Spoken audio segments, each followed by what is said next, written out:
সাধাৰণজনী কল্যাণ পৰিষদৰ আজি ৰাজ্যিক দ্বাদশ প্ৰতিষ্ঠা দিৱস। আজি আমি পুৰা কাৰ্যসূচীৰ পৰা আৰম্ভ কৰি বিভিন্ন কাৰ্যসূচীৰে আজি অনুষ্ঠান চলাইছোঁ। প্ৰথম পাতকাৰ্পণ কাৰ্যসূচী আৰম্ভ হ'ল, তাৰপিছতে বৃক্ষৰোপণ কাৰ্যসূচী স্মৃতিতৰ্পণ, তাৰপিছতে আমাৰ এখন ৰাজসভা আৰম্ভ কৰা হ'ল সাধাৰণজনী কল্যাণ পৰিষদৰ সভাপতি বহাদকলিৰ নেতৃত্বত। তাৰ লগতে আমাৰ সাংস্কৃতিক এটা কাৰ্যসূচী আৰম্ভ কৰা হৈছে। আমাৰ সাধাৰণজনী কল্যাণ পৰিষদ অসম সাধাৰণজনী লোকসকলৰ এটা অন্যতম অনুষ্ঠান। এই অনুষ্ঠানটোৱে সাধাৰণজনী লোকসকলৰ সাংস্কৃতিক দিশত, সামাজিক দিশত, ৰাজনৈতিক দিশত, অৰ্থনৈতিক দিশত আগবঢ়াই নিবৰ কাৰণে আজি আমি বিভিন্ন ধৰণৰ চৰকাৰক দাবী জনাই আহিছোঁ, প্ৰস্তাৱ গ্ৰহণ কৰি আহিছোঁ। তথাপিতো আমাৰ পুৱা 2012 চনত 2 মাৰ্চ তাৰিখে তেতিয়াৰ অসমৰ প্ৰাক্তন মুখ্যমন্ত্ৰী তৰুণ গগৈ ডাঙৰীয়াই সাধাৰণজনী উন্নয়ন পৰিষদ এখন গঠন কৰি দিছিলে। সেই উন্নয়ন পৰিষদ গঠন কৰোঁতে আমি অসমৰ বিভিন্ন জিলাত আমি কিছুমান কাম কৰিবলৈ সক্ষম হৈছিলোঁ। অতিথিশালাই হওক, মেধা ছাত্ৰ ছাত্ৰীক আমি আৰ্থিক অনুদান প্ৰদান কৰে হওক, কিতাপৰ টুকুৰা প্ৰদান কৰে, কিছুমান আমি মহিলাসকলক আগবঢ়াই নিয়াত কিছুমান আমি কাম কৰিবলৈ সক্ষম হৈছিলোঁ। তাৰপিছত বিজেপি চৰকাৰ অহাৰ পিছত আমাৰ উন্নয়ন পৰিষদৰ যিখিনি পুঁজি জনসংখ্যা অনুপাত দিব লাগে সেইখিনি দিয়া নাই। আমি কেইবাবাৰ দাবী জনাই আহিছোঁ। গতিকে আশা ৰাখিছোঁ এতিয়াও সাধাৰণ লোকসকলৰ, দুখীয়া ছাত্ৰ ছাত্ৰী, মেধাৱী ছাত্ৰ ছাত্ৰী, অসমৰ দুখীয়া মানুহখিনিক উপকাৰ কৰিবলৈ উন্নয়ন পৰিষদত তেখেতসকলে পুঁজি দিব লাগে। সেই পুঁজিৰ যোগেদি আমি উন্নয়ন পৰিষদক সহায় কৰাৰ লগতে অসমৰ আমাৰ দুখীয়া জাতি জনগোষ্ঠী আগবাঢ়ি যাব। গতিকে অসমৰ সকলো জাতি জনগোষ্ঠী উন্নয়ন হোৱাটো বিচাৰোঁ। অকল উন্নয়ন পৰিষদেই এটা সময়ত শক্তিশালী ওপৰত আছিলে। বৰ্তমান চৰকাৰে উন্নয়ন পৰিষদবিলাকক পুঁজি নিদিয়াৰ কাৰণে আজি আমাৰ সাধাৰণ লোকসকলৰ লগতে অসমত বসবাস কৰা বিভিন্ন জাতি জনগোষ্ঠীৰ লোকসকল উন্নয়নে বঞ্চিত হৈছে। গতিকে আমি এটা প্ৰস্তাৱ গ্ৰহণ কৰিছোঁ যে সাধাৰণজনী কল্যাণ পৰিষদে অসমৰ জনসংখ্যা অনুপাত তেখেতসকলে পুঁজি দিব লাগে।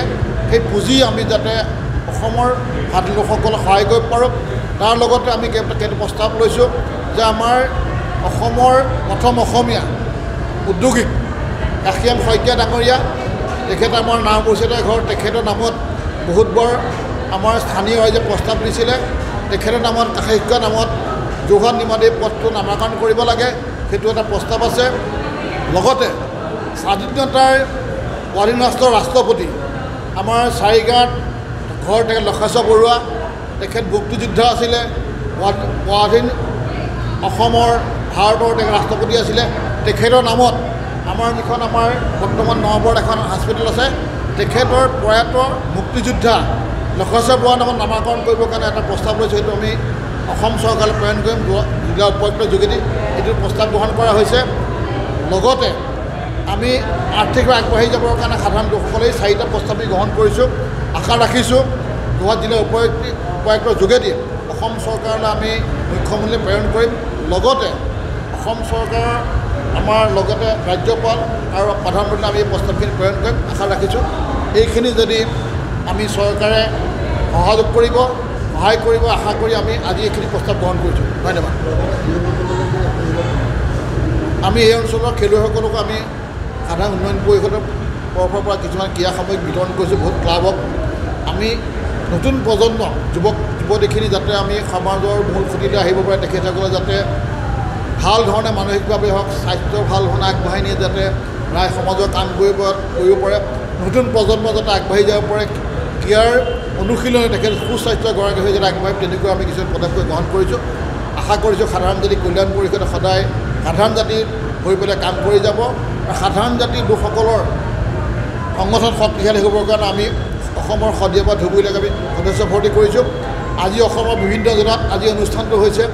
বৰপেটা জিলাত আজি অনুষ্ঠান পাতিছে, নলবাৰী জিলাত পাতিছে, গোলাঘাট জিলাত পাতিছে, শিৱসাগৰত, অসমৰ কেইবাখনো জিলাত সাধাৰণজনী কল্যাণ পৰিষদে প্ৰতিষ্ঠা দিৱসটো আমি বিভিন্ন জিলাৰ ৰূপায়ণ কৰিছে।